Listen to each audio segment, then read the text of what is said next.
All right, guys, welcome back to Someday Soon. Before we get into the episode today, really quick, drop a subscribe on YouTube if you're watching. Follow us on whatever streaming platform you're listening to. It really helps the show out. Appreciate all the support we've had there. Today, we are hopping into a content creator known for his diner spotlights all across upstate New York and branching out all over the East Coast. We're joined by Pat Fleming today. Let's go. Cheers. Pat, thanks for having me, bro. Absolutely. Thanks for coming in. Got the coffee in hand, man. I'm ready to go. Yeah, dialed in, ready to go. So if you guys have seen Pat, if he looks familiar, he's been doing these diner, I don't even want to call them reviews. You call them spotlights? Spotlights, yeah, diner spotlights. These diner spotlights all across upstate New York. You've hit some other areas as well. Talk a little bit about the diner spotlight videos for you. Obviously, it's early on, you found some pretty good success with those. What was kind of the inspiration to start doing those? Yeah, I mean, I'm from upstate New York, and growing up, I'd always be going to diners with like my dad or my grandparents or my aunt, uncle, my baseball team. And then I moved down to Florida and I'm like, wait, there's not a lot of diners down south.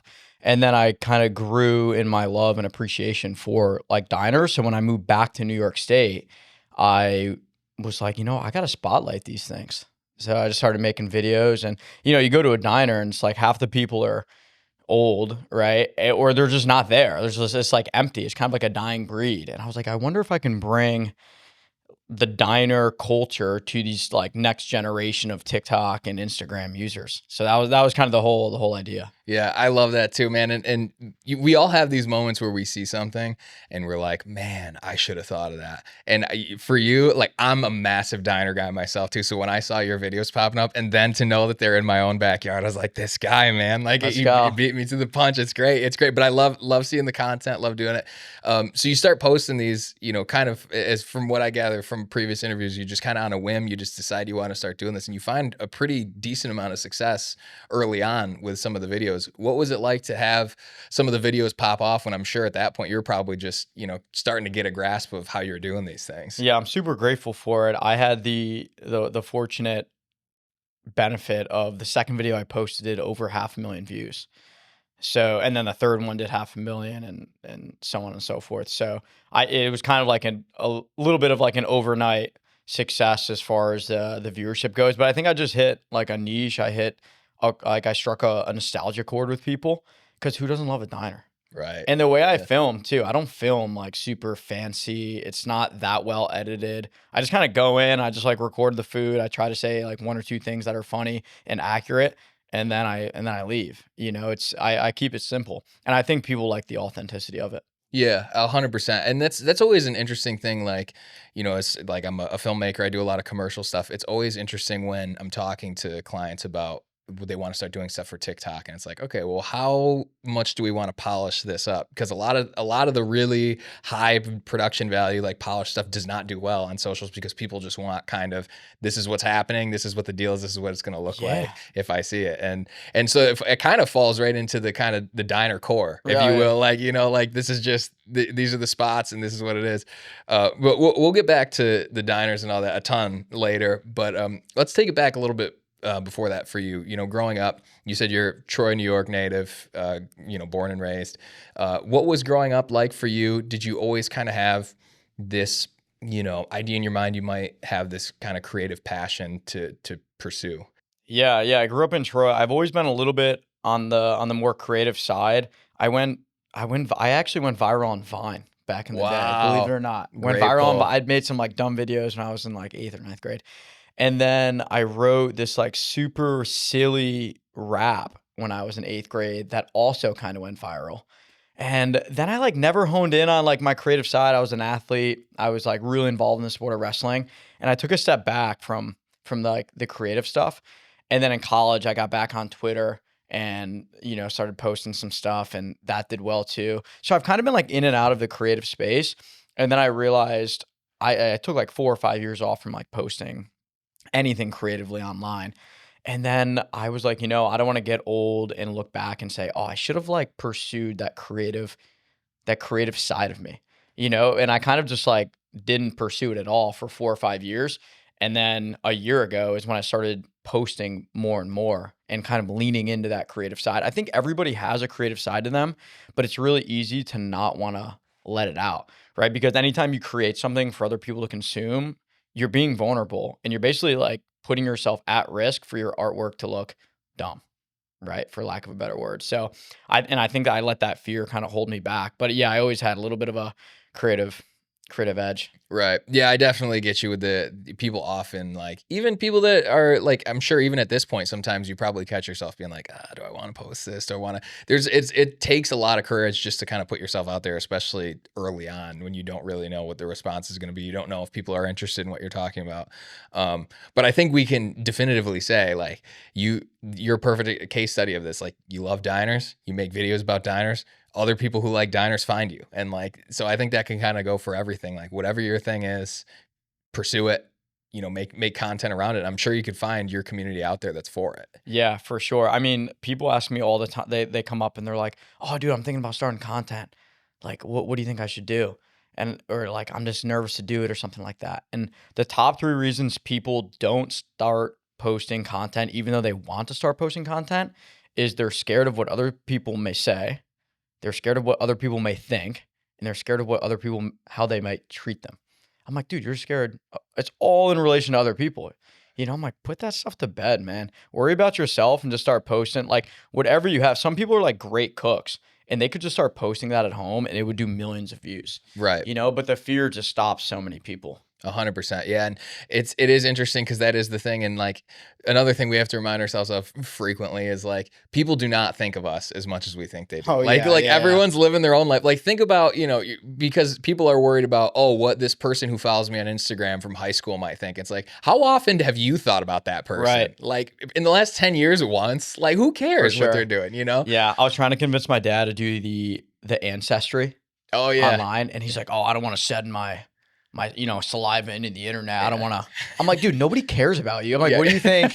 You think people care about you that much that they're like curious about what your genetic makeup is? Yeah. And I'm like, dude, people don't care. Yeah. They really don't. And nowadays, social media is like such a fast cycle that you post something, it might be cool for like 2 days, or it might be like a hot topic for 2 days, and then it's gone with the wind. Right. So it's just like, dude, just post it. Just get it out there. 100%. Be creative. Take a risk. Post something like you don't know if you should post and you might look silly. You stumble over your words, whatever. And at the end of the day, like good, authentic content is going to win. Yeah, absolutely. And I mean, it seems like that's what basically anyone who is making TikToks for a living now is saying is like, you just have to do it. Like it's changing people's lives basically every day. You don't need to have this massive, fan base of people that everyone, and that's the other assumption. A lot of people are like, well, if I don't grow to 1 million followers, like this whole thing's a failure, which I think everyone can definitively say is not the case. What has your experience been like, while you're building this platform, at what point do things start to change for you? Do opportunities start to present themselves to you that maybe you weren't even expecting going into it at the following level you were at the time? Yeah. I mean, I was never expecting to make money. I was just expecting to review diners and for it to be like this fun thing that I like to do. And yeah, once you get like 10,000 followers, or honestly, the followers is kind of irrelevant. Once you start getting like views, consistent views, doesn't have to be a ton, but just some. That's when, you start to get like sponsorship opportunities and you can get paid on TikTok and Facebook, and paid pretty well too, like relatively. Right. Yeah. Especially when we're considering you're doing something that you should love doing. If you're doing it, you should love doing it, and you get to make a little extra cash from it is great. But we'll take it back a little bit too. You said you growing up, you were involved in athletics a lot. You kind of had, gone in and out of the creative stuff. I also read in an article that you were a childhood cancer survivor, which is incredible. Thank you. If you don't mind, if you could share a little bit about that, and do you think that going through some of those things early on in life, kind of had an impact to how you kind of operate now? Yeah, man, great question. Yeah, thanks. I'm super blessed. Super blessed. I was diagnosed with neuroblastoma when I was 8 months old, and that's a cancer common amongst infants. And it was stage 3. And it definitely wasn't good. And I did chemotherapy and had 4 surgeries. And it was a really scary time, specifically for my parents, right? I'm 8 months old. I don't know the difference of anything, right? Yeah, really scary time for my family, but super blessed. I think God's present in my life and definitely had his hand on my life early on. And I was able to beat and overcome childhood cancer. And my parents did such a good job. I love this. They did such a good job in feeding me the narrative. Once I was like 4 or 5, 6 years old, they never told me, oh, you had cancer. Like, be careful and don't go out into the world and you're vulnerable. They never said that. They were like, you had cancer and you beat it. You're strong. You can overcome things. Go accomplish more. So that was like the mentality that I was brought up with of, hey, you already did the hard stuff. You already beat this thing called cancer. And I'm, 5, 6 years old learning about it. And then they were like, go do this. You can accomplish whatever you want. And, kudos to my parents. I have awesome, awesome parents, and they instilled a mindset in me from an early age that's allowed me to accomplish many things. Yeah, no, that's incredible. I love that. And shout out to your parents, man. That's a great way to Sherry and handle that. Pete. Sherry and Pete, Salt shout and pepper. out. Yeah. Salt and pepper. Yeah. I love that, man. And I love too that you go into this story and one of the first things you're thinking about is, how you can give them their shout out in this because they're such a big part of this. We talk about it on the podcast a lot. And I think, oftentimes people should be, looking around because whatever, people that are trying to chase whatever their extraordinary thing is, even if they're the only ones putting in the physical steps to get there, there's all these people around them that are supporting, whether it's, helping them out on the personal side, whatever it may be. What are some of those people for you in your life that offer you that support? Why is it important for people to find their communities and find their support systems when they're trying to chase down all their goals? Yeah, something I was really shocked with when I first started posting content is the amount of people that were in support of me. Like content creators, just kids from my hometown, random people, a ton of support. I got a lot of love from like fellow content creators who were already established. They like took a risk and they collabed with me. Eat Local, New York. Do you know this guy? He's a Syracuse guy. Absolutely. He collabed with me early on when he had like a following 20 times larger than I had. Saucy Sriracha in upstate New York, content creator. She collabed with me when she had a larger following. 2 Buttons Deep, Jack Carpenter. He took a risk too and collabed with me. A ton of people were just like willing to talk to me and to collaborate with me. And I was super grateful for that because that exposure is awesome. And now I'm at the point where I'm like, okay, I want to start working with some of these creators that are up and coming and kind of like give back a little bit, give them some good exposure. It'll be fun content and just kind of keep it like super positive. Right. Yeah, it's a similar experience like I'm having now with this podcast is like one of the things that shocked me the most in getting this going was how willing people are to kind of help you out and like just reaching out to people being like, "Hey, got this show. This is kind of the idea." Like how many people said yes. I was absolutely floored by. Like I was fully expecting like, "All right, I'm going to send out 20 emails and I'll get 1 or 2 yeses in those." And it's been way like almost everybody that I've reached out to has pretty much been like, "Yeah, I'd love to do it." I mean, it's crazy to see the support and people coming out in droves for that. So. Ask and you shall receive, man. The squeaky wheel gets the grease. Yeah. Like if you start making some noise, you're going to get some attention, and I asked people when I first started, I would like DM people and be like, so I did a diner review in Buffalo. I found like 30 Buffalo pages and I would DM them and I'm like, hey, can you repost this to your story? I'm just like literally just asking for them to repost it. And they would do it. Maybe not all of them, but some of them would. And then I would get into the algorithm that way. So yeah, man, squeaky wheel gets the grease, man. Like just ask people for things. I think a lot of people are kind of scared to ask for favors, ask for help, just to ask for anything, for an opportunity even. I'm like, dude, going out like, yeah, somebody, there's that cliche. The worst they could say is no. Right. Well, the worst they could do is like punch you in the face. But the second worst is probably no.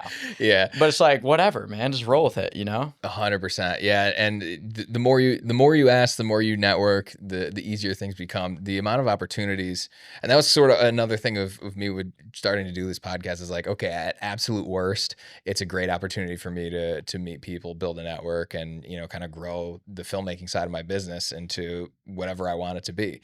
So I think that's another thing too I'm finding with people is like you'll be surprised on where this can go. And I guess this can kind of lead into your journey now through content creation.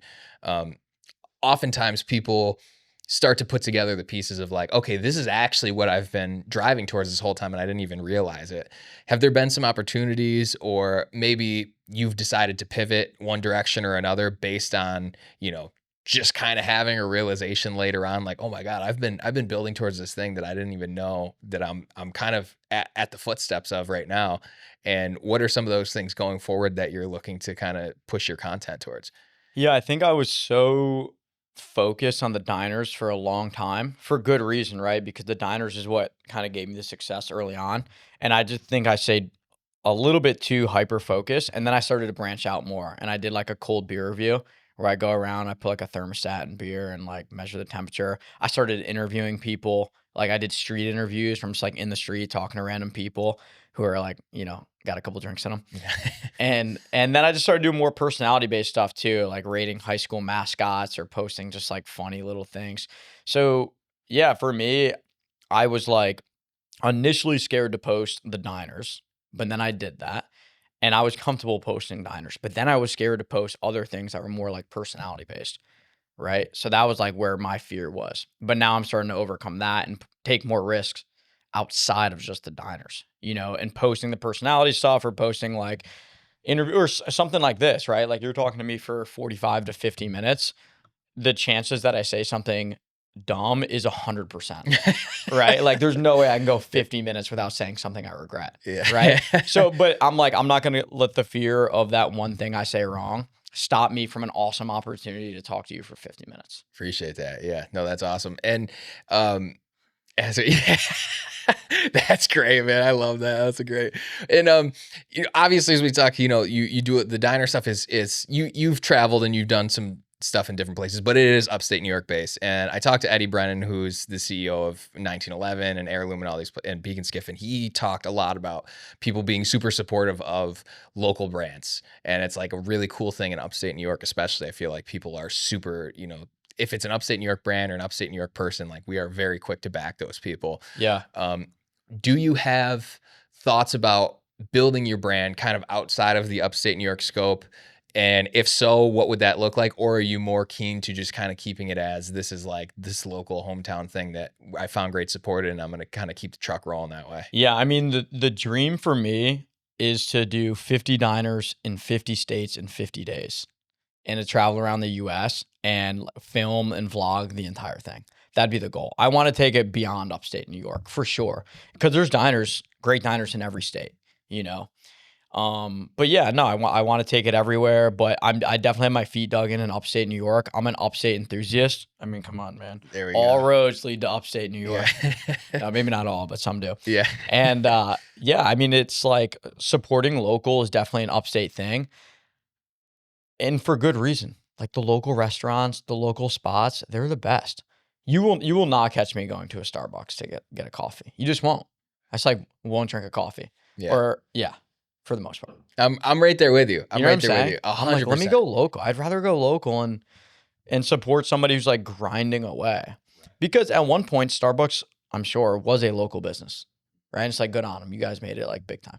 But now I'm trying to support the next local business, Absolutely. Yeah, like I don't care if I offend people by saying this. Nothing boils my blood more than like, being states away from home and being on a vacation with someone. They're like, let's go to Chili's. I'm like, why in the world would we go to Chili's right now? Like there's gotta be like just this hidden gem right under our nose that we haven't even seen yet. And for sure. We're not gonna get to experience. Dude, food is a part of culture.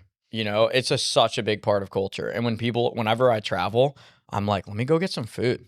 Like that's like the number one way to see a culture, is to go and dine. So yeah, I totally agree. I couldn't agree with it more. Yeah, and I love the 50 diners, 50 states. So I'm already tuned in. In 50 days. In 50 days. I'm already tuned in my mind to what this is going to be. It's very, honestly, what it reminds me a lot of is like an Anthony Bourdain type of, I don't know if you ever watched Anthony Bourdain, anything growing up. This dude was you should 100% check him out. So I guess going forward, it's a content creation. It's the internet.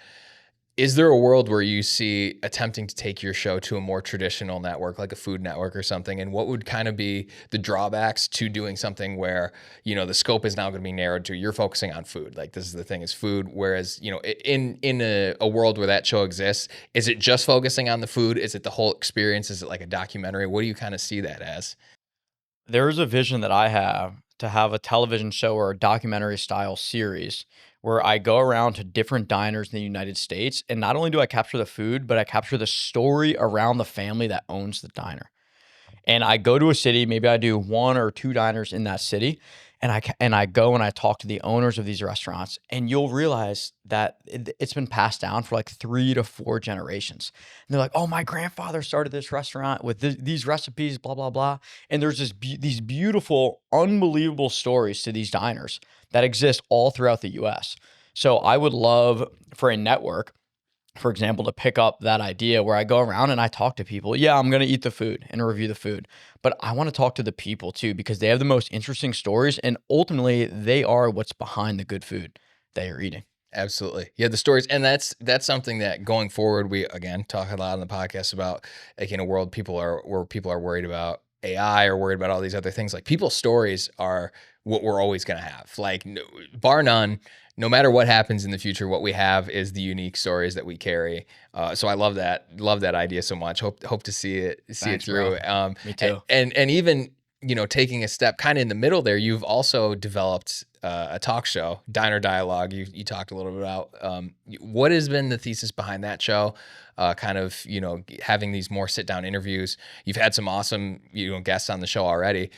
Where do you see that going in the future? Do you have plans, or are you just kind of letting that one roll and hoping it, kind of hits all the things you want it to do? Yeah, so Diner Dialogue is a series where I sit down and talk to people who are really accomplished in their specific field, and I just try to humanize them. I just try to make them feel normal. I think it's easy for people to take these celebrities or athletes or comedians and put them on a pedestal, but the one way to get, other people to feel that they're just normal people too is you sit down, you break bread with them. And I'm like, let's go to a diner, let's have a coffee, eat some food, and let's just talk to you like as a person, not as the comedian, not as the fighter, not as this or that, not as the politician, just as like a normal person. And I think food does breaking bread with someone has this weird way of like just bringing you closer. I think eating together with someone at a table, it's just I think it's a meaningful thing. Yeah. I really do. There's something about like sharing a meal that just allows you to kind of like let your guard down a little bit and talk to someone as a person. Right. That's 100% true. I couldn't agree with it more. And it is interesting to have that experience. It's like, and these shows are kind of popping up and doing that, and being able to kind of humanize people. And I think that's the other thing too. I think the people you have are so much more excited, more willing to do it when it's not, okay, this is the same answers that I've had to give the last 10 newspapers that have reached out about, whatever the thing is that they may be promoting, or whatever the thing is they're doing. I think they just want to have a good experience too, as opposed to like, do you think, when like Matt Damon was just in the Odyssey, do you think he's so sick and tired of answering the same 5 questions about the Odyssey for 5 months straight? Like, I'm sure like someone like that just wants to sit down and just have a conversation with someone, and doing this like ancestral thing of just breaking bread, and like is the ultimate sign of peace and coming together. It's like such a great concept to 100%. do this. Give a quick call out. I mean, if you're pitching for the show, who do you want to see on that show going forward? What are some of the people that are on your hit list for that? There's some politicians that I'd like to have on. There's a politician I'm going to be having on in the upcoming weeks that I'm pretty excited about. It's a senator of a state. I think probably a person I'd love to have on is Brian Callen. He's a comedian. I think he's based out of LA. He's a hilarious comedian, and I'd absolutely love to have him on. Any sort of like professional fighter too. MMA fighters, UFC. I had Aljamain Sterling on. I'd love to have his teammate Marab on. I think that'd be awesome too. Yeah, I don't know, man. There's a long list, right? Like, obviously, I could sit here and name like A-list celebrities that I'd love to have on. Right. But ultimately, it's like I want to talk to people who are interesting. People who are like interesting and also not fancy, because diners aren't fancy. Right. You know what I'm saying? So probably like a Shane Gillis. Yeah. Somebody who like eats at a diner probably already. Yeah. You know what I mean? Yeah. No offense, Shane. No, that's the thing. You're not like, if you put like, I can't even think anyone off the top of my head, but like top tier A-list, like classy celebrity in a diner. Like, they're not going to a diner. It's not fitting. But Shane Gillis is going to a diner. He absolutely is. Zach Bryan is going to a diner. Absolutely. Do you know what I'm saying? So like guys like that, I guess. Yeah. Diner guys. Any diner guys, hit this man up right now. Guy Fieri. There we go. Guy yes, Fieri. yeah. No, that'd be like the dream, actually. Yeah. Guy Fieri. Oh, right? Come on. 100%. Yeah, no, that's got to be it. 100%. I mean, so you're working on the show. You also mentioned, you had some fighters on. You have a background in fighting. You mentioned that you were very involved in wrestling growing up. I'm always interested in the sort of the things that sports and athletics instill in people, that I think you can't really find in a lot of other places. How has the culture around the sports and stuff that you did growing up, and I'm sure later into, you know, your adult life as well. How did those things kind of shape you into who you are today, and how do you carry those sorts of traits that you built at that time into whatever your endeavors may be? Yeah, I think the sport of wrestling has a really unique way of instilling discipline in kids. Wrestling does not have a ton of glory, right? Like if you go to a high school wrestling match, there's essentially nobody there. No girls think it's cool. My friends never showed up. There's essentially no glory in it. And when you lose, it's the most embarrassing thing ever. You're wearing this tight thing and some guy's beating you up, right? Like it's actually not that fun. And it's kind of like a gross sport too. It's like a bunch of sweat and like blood. It's kind of gross. There's no glory. But there's something about like working for something that not a lot of people are going to see, and only you get to kind of see and feel the reward of. And wrestling is just a sport that absolutely demands like accountability, because if you go out there and you lose, that's all on you. That's all. It's not the referee. It's you. It's not your teammate, right? But if you go out there and win, you get to go home and put your head on the pillow and know that your hard work paid off.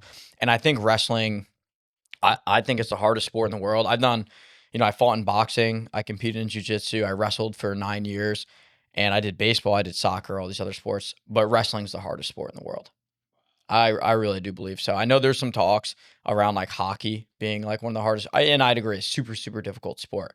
But the grind of wrestling is just another level.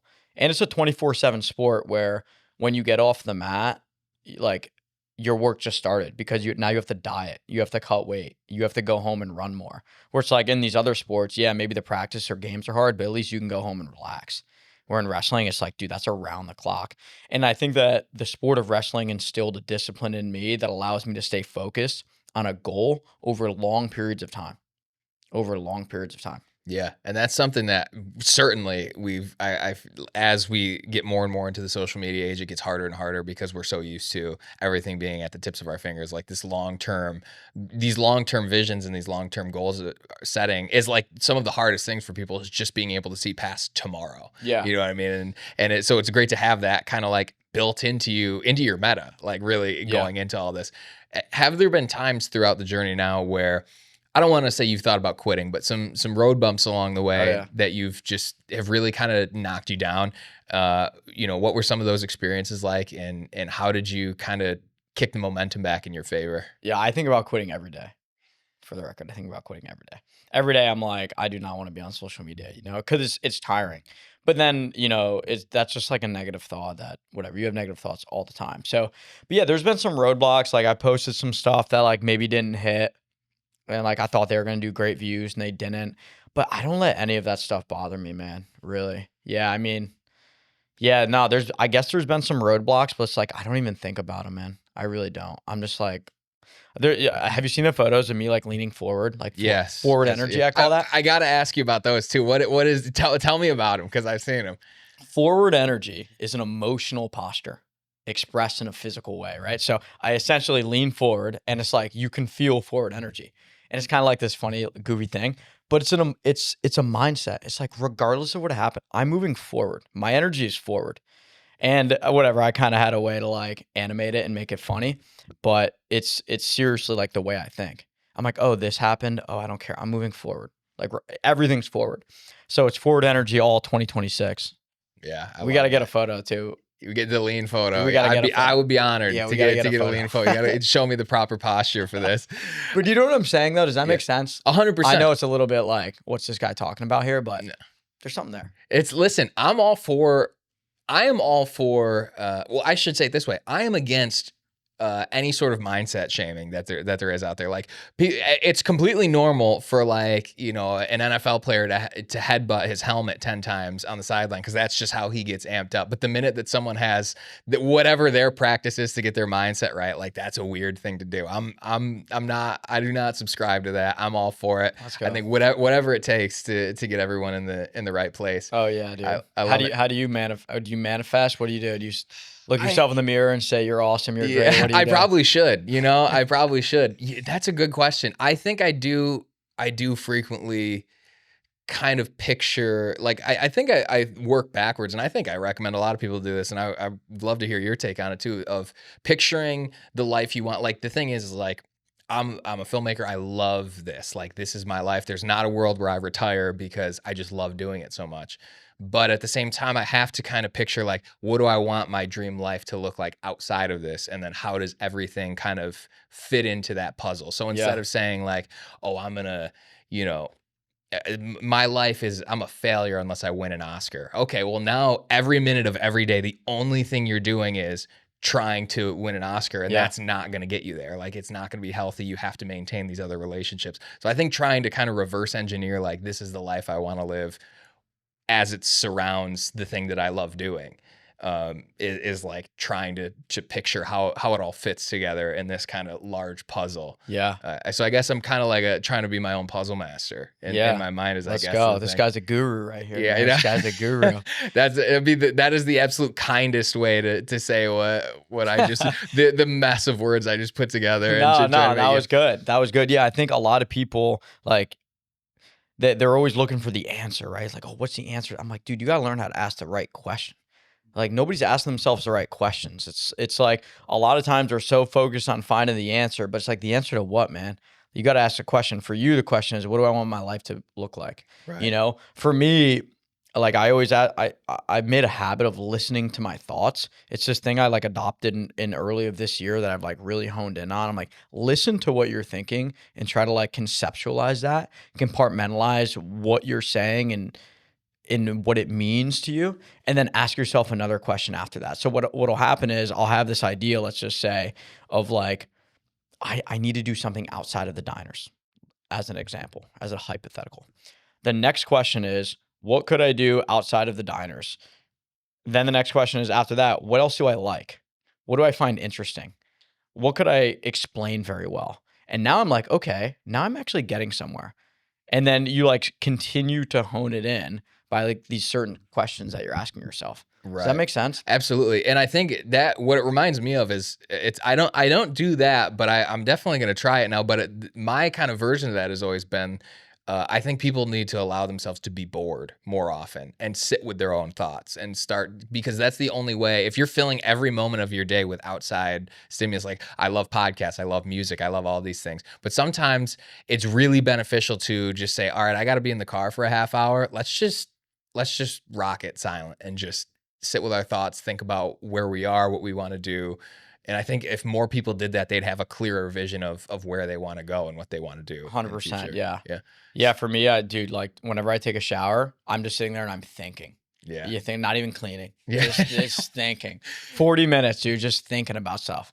And for me, a lot of ideas come like when I'm driving, when I'm in the shower. Like I run and I never listen to music when I run.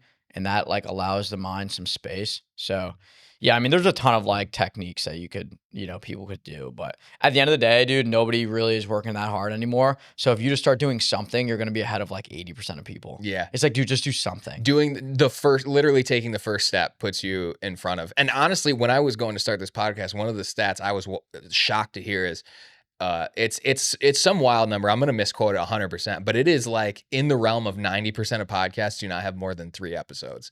Wow. that are on a platform. So I'm like, if I literally do 4 episodes, we're already like pushing towards what I'm trying to do. Like, yeah. This is incredible. So I think that's so right. And I think for a lot of people that, like we've already talked about some of the thoughts that people have that kind of keep them away from attempting to do whatever their thing is. What is the thing that shocked you most when you started getting some traction on social media that you think would propel someone who's thinking about it forward? Like, what is something that happened to you or something that you found later on that was like a shockingly good surprise to happen at like a certain point? Like, is there something that, you could kind of incentivize someone to get going sooner and it's not going to take the millions of followers to get them there? Yeah. Yeah. That's a really good question. I think something that I realized early on that I was really fortunate enough to notice and observe is that you don't need for something to be absolutely perfect for it to work. And I think that just needs to be like really emphasized, because whenever somebody posts something online, they do 35 takes and then they post, and then you know what they end up doing? Posting the first one. It's like, bro, just post the first one, just record it and be done with it. So yeah, I think for me, it's, the message that I would say is like, it doesn't need to be perfect. And honestly, it shouldn't be. it should just be like whatever you say off the top. I do most of my stuff in one take. Sometimes I'll like the intros and stuff, or kind of the intros, I'll stumble over my words and I'm like, all right, run it back. Yeah. But for the most part, I'm just like off the top and just riffing, and that turns into the best content. I love it. I love it. Yeah, guys. I mean, we're hearing it. We're hearing it. Like basically every kind of topic comes back to the same thing. Is like it's literally just taking the first step. It's being okay in the quote unquote failures. Which another thing I would definitely want to hit really quick is failure. And I think I'm a very failure positive person, if that's a way to put it. I think failures are fantastic. I think people should be more comfortable failing. It's one of the most underexplored emotions and things you go through in life. And oftentimes, if you're able to internalize that failure, figure out what happened, what it felt like to fail, you often are better for it. Can you think back to some times that you felt like you failed, or just, kind of share your thoughts about why failing is an important part of whatever your process may be? Yeah, fail forward is a thought that I like. Yeah, I mean, for me, my failures oftentimes is when I don't do something. That to me is the failure.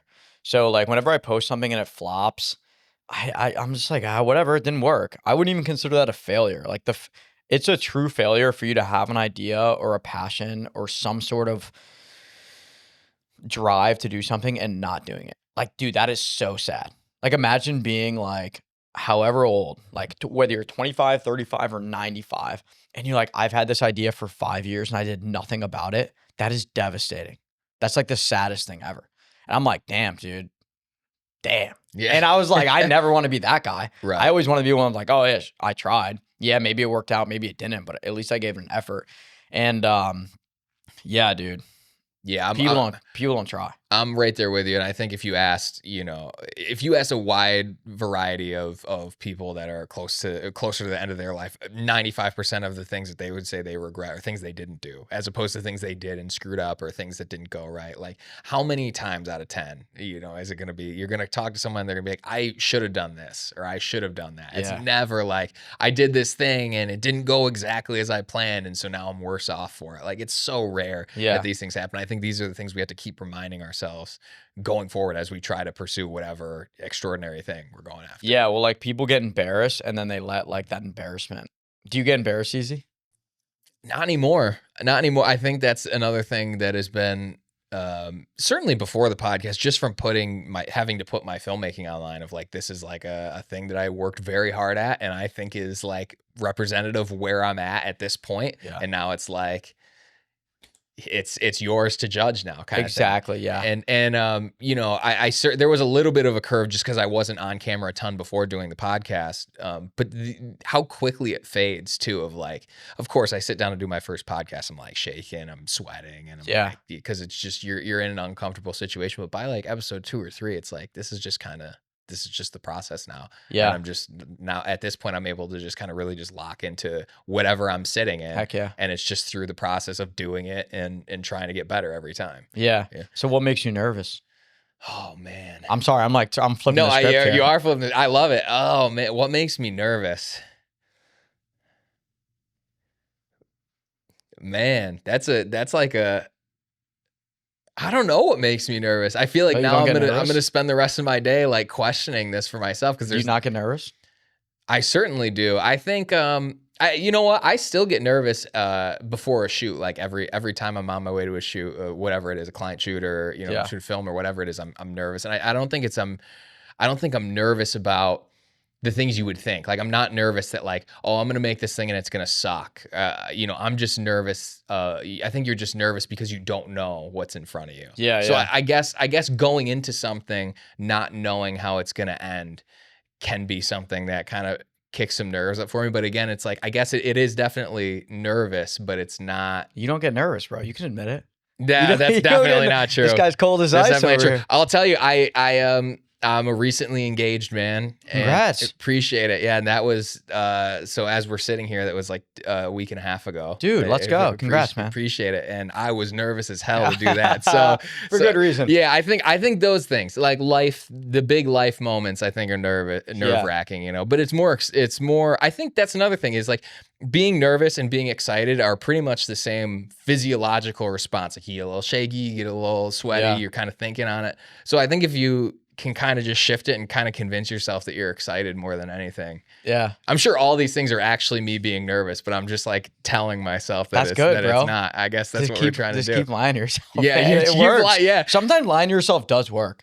100%. 100%. You know? It's that the optimism is really what it is. And just trying to, what makes you nervous now that we got to this point? Oh, dude, having to go to the bathroom and not having one. Yeah. I always get nervous, bro. I'm like, dude, we are far from a bathroom. Yeah. Yeah, I get nervous. I'm trying to think what makes me nervous. You don't get nervous, bro. Dude, I had a mouse trap in my apartment the other day. Caught a mouse. I was nervous. Yeah. And it was already caught. Yeah. Like the mouse was already dead. I'm like, I don't want to go touch that mouse. No. Would that freak you out? Touching a mouse? I don't think Am I not so, masculine? man. As soon as I realized like we caught the mouse and I'm like, okay, there's a dead mouse. I wouldn't love it. And I don't want to touch it. And I'm like, oh my, I'm not masculine. Yeah. I'm like, I need to be more masculine. So these are the things that keep you up at night is worrying if you're is your masculinity something you're worried about over Dude, there? I don't know. I'm like, I say I'm 5'8". I'm not. I'm 5'7". So it's like, I'm already lying. Somebody one time, I'm 5'7", they called me tall woman height. I was like, whoa, no. Dude. That made me feel not masculine. That's brutal, man. But that person was out for blood that day. I don't know great line. As soon as he said, he's like, Pat, you're tall woman height. And I was like, wow. And everybody laughed. Yeah. And I was like, dude, that was good. Yeah. You just had to shake hands after that one and just that was good. Yeah, what makes me nervous? Yeah, I don't know. Probably just like regular things. Like I would hate to like have like some sort of potential really good thing. Like whenever I have a good thing like close by, I get nervous to lose it. You know what I mean? Like whenever I have a good thing, I have it with a tight grip. Yeah. You know? And I think sometimes I got to have like more of an abundancy mindset of like, there's a ton of great things out there. Right. Right. And I think it's easy to have a scarcity mindset of like, there's not a ton of great things. So let me hold on to the good stuff. It's like, no, dude, there's so much good. There's an abundance of good. So when the good things come, hold it with a loose grip. Yeah. You know, and you'll notice more good things will come. But yeah, I think sometimes I get nervous of like losing some good stuff.